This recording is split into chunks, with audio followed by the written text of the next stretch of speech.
Ici Radio Mururoa, la voix des îles.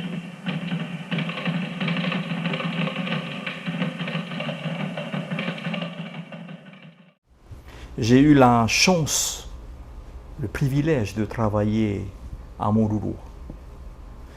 Cette photo est la démonstration, la preuve concrète que j'ai travaillé à Mururoa plus de 2 mois. En 1986, on s'était amusé à faire de Mururoa une île morte, par solidarité avec les travailleurs de Tahiti, lorsque nous réclamions déjà à l'époque la gestion paritaire de la CPS, la Caisse de prestations sociales. Et ce sont les camarades de Mururoa, les 2000 travailleurs de Mururoa qui ont bloqué Mururoa, qui ont été expulsés de Mururoa, qui sont venus prêter main forte à ceux de Tahiti. Et c'est ça qui nous a permis d'obtenir gain de cause au niveau de la gestion paritaire de la CPS. Et qui a fait que quelques années plus tard, je me suis retrouvé président de la CPS. Vous me direz, mais quel lien? Il y avait un lien énorme, puisque je voulais savoir comment est-ce que les miens, mes proches, évacués sanitaires chaque année, revenaient dans une caisse.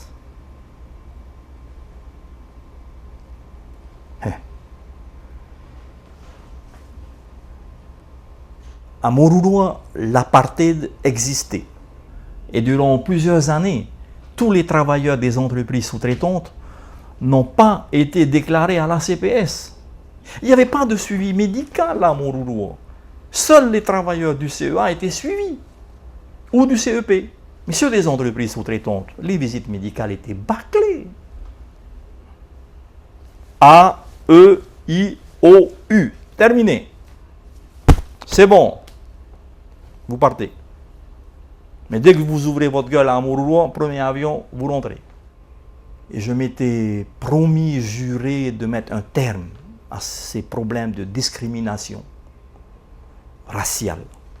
En 1992, nous participions au congrès de la CFDT à Paris.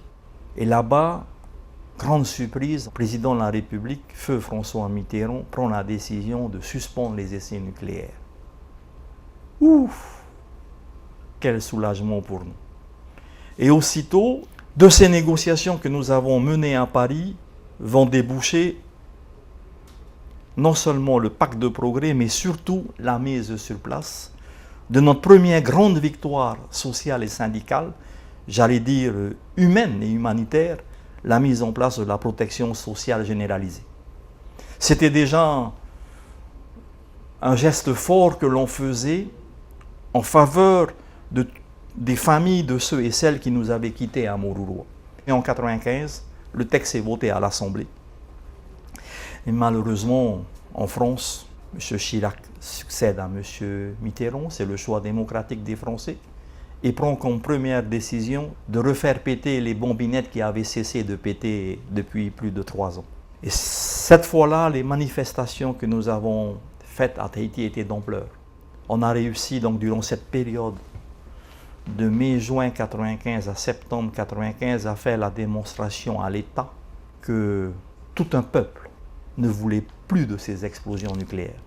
Et le jour de l'explosion de la première bombe nucléaire, depuis la décision de reprise des essais, le 5-6 septembre 1995, le pays a pété aussi.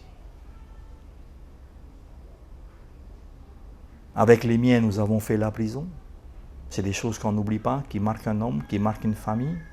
Aujourd'hui, qu'est-ce qu'on peut dire de tout ce long combat qui a duré une 40aine d'années? De belles victoires néanmoins. L'État qui disait que les essais étaient propres, inoffensifs, reconnaît, grâce aux actions répétées de l'AVEN, de Mururoa et Tatou, de nos amis de partout dans le monde, que ces essais n'étaient pas si propres que ça.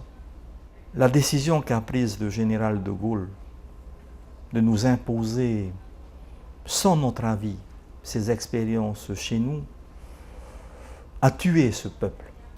Nous faisons partie de ces rares peuples au monde, rares civilisations au monde, qui est passé de l'ère de la pirogue au balancier, l'ère de la pirogue à rame, à l'ère du nucléaire et du computer en une génération.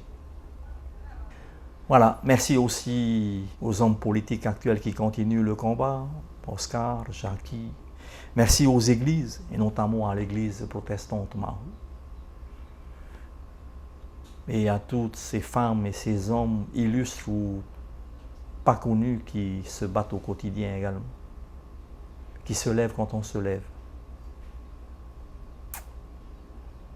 Que de souvenirs. Que de souvenirs.